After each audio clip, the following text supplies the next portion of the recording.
You don't know it yet, but you've been preparing for this.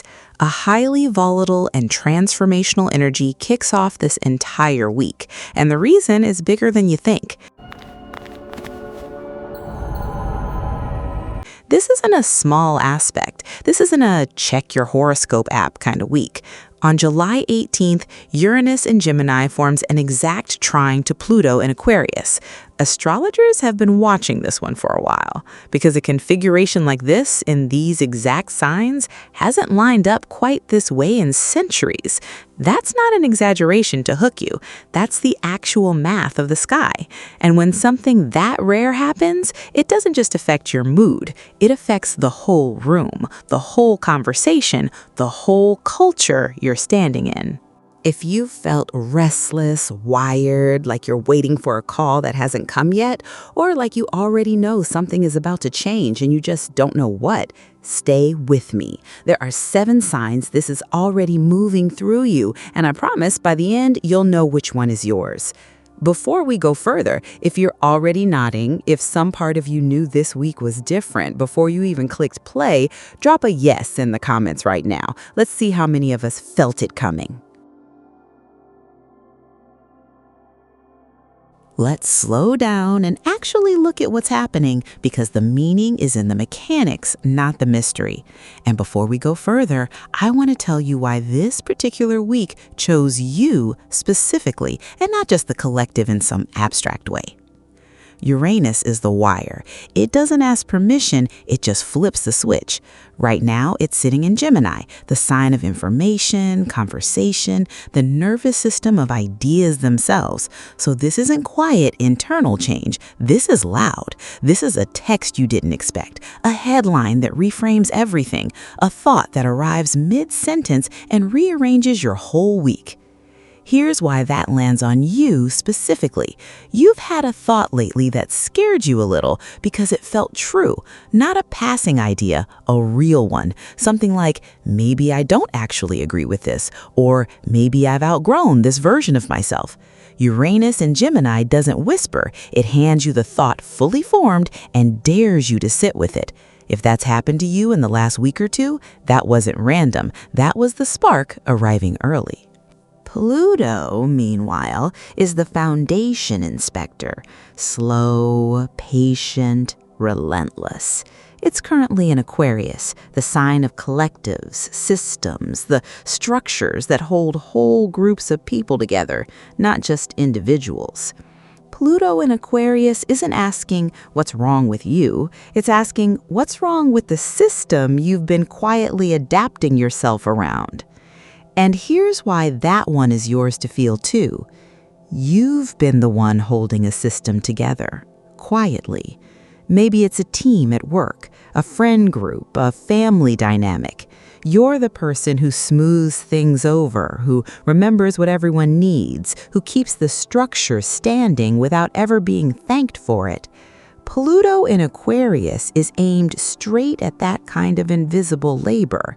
This week doesn't punish you for it. It asks whether you're still willing to carry it the same way.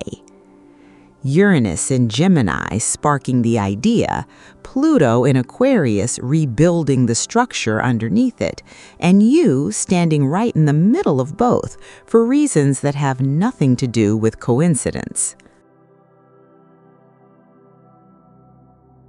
If you felt restless in a way that doesn't match your actual circumstances, nothing's technically wrong, but you can't sit still, can't focus, keep refreshing something you're not even sure you're waiting for, that's not a flaw. That's your nervous system picking up a frequency before your mind can name it.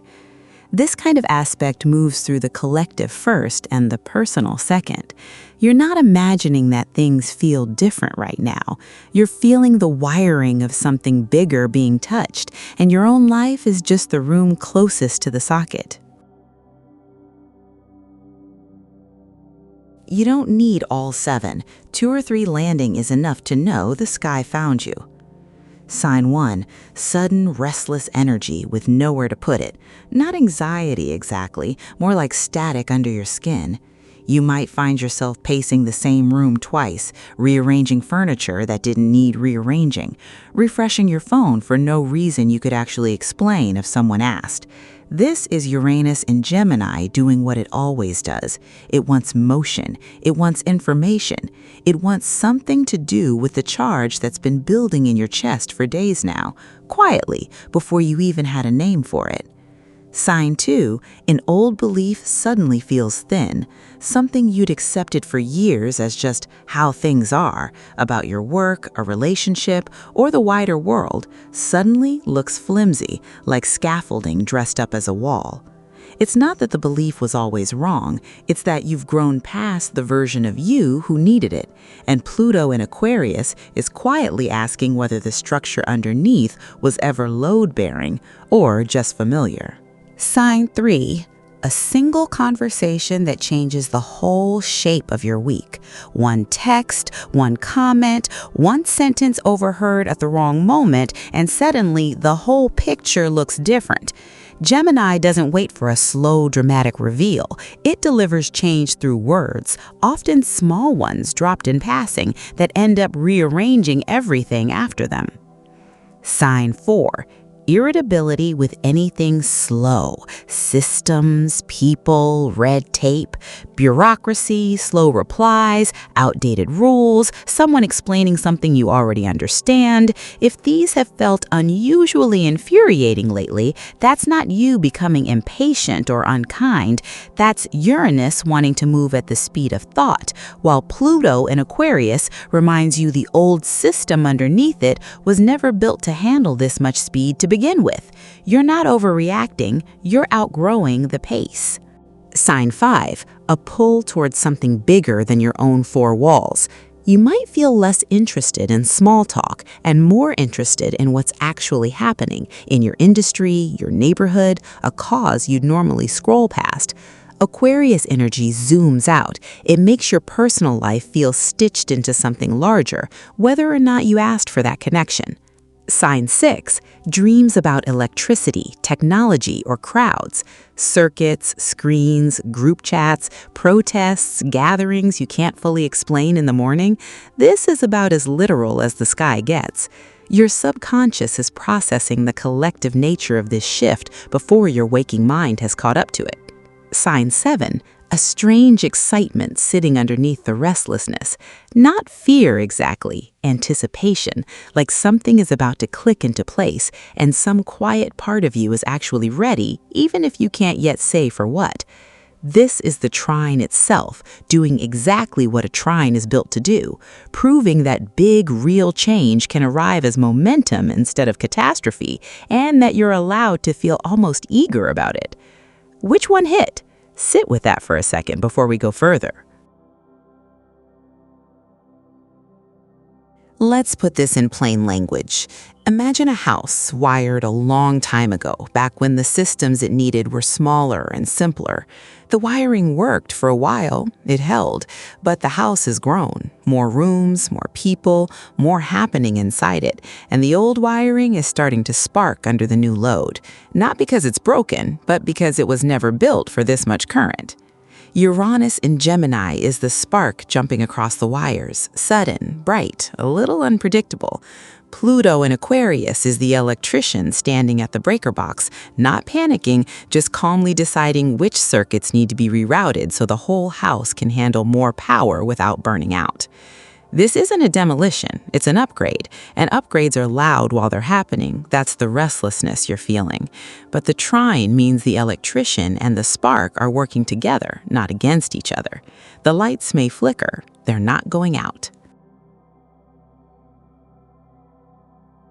You don't need candles or a full ceremony for this one. This energy wants clarity, not performance. Minutes 1 through 3, silence, but active. Sit somewhere with your phone away and ask yourself, what old belief have I been quietly outgrowing? Not the dramatic answer, the one that's been nagging at the edges. Minutes 4 through 6, write it down in plain language.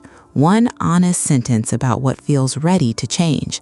Something like, I'm ready to stop assuming things have to stay the way they've always been, or I'm ready to say the thing I've been rehearsing. Minutes 7 through 9, do one small act that discharges the static.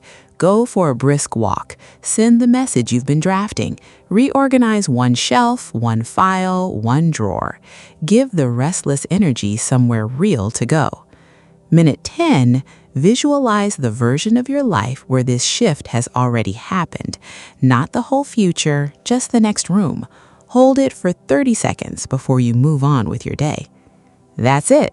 Small, grounded, done. Now, comment of the day. Someone last week wrote, "I've been so restless, I thought something was wrong with me. Turns out I was just early to something." That's exactly it. You're not malfunctioning, you're ahead of a shift that hasn't fully landed yet. So tell me, which sign hit closest?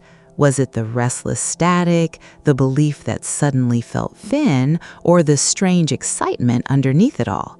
Drop one word: static, thin, or ready. I read every comment, and next week picks up right where this one leaves off. If this found you at the right moment, subscribe so you don't miss what happens once the wiring settles. I'll see you on the other side of it.